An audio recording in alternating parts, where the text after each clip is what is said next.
Hi guys, for today's video, ayan, magre-ribbon tayo. Ribbon lang guys ha, ribbon lang. Yan ang gusto ng customer, ribbon lang. So, ayan, as you can see, super kapal, and then yung hair niya very dehydrate. So, ayan guys, start na tayo maglagay ng gamot. Siyempre R1 as usual. Ayan guys, so nalagyan ko na yan guys. Babad ko dyan ng 2 hours. After 2 hours, so babanlawan, paplansyahin. Siyempre walang treatment, kasi nga ang gusto ni client is ribbon lang.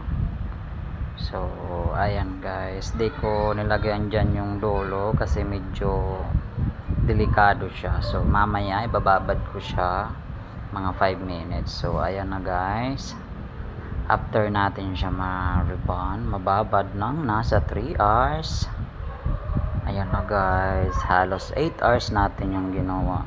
So thank you guys for watching. Yung mga gusto po magpa-ribbon o magpa-book, come and visit Cut and Care Salon, Crispo Street, Barangay Gilid, Ligao City. Beside po kami ng Manok ni Usang at saka Negosyo Center ng DTI.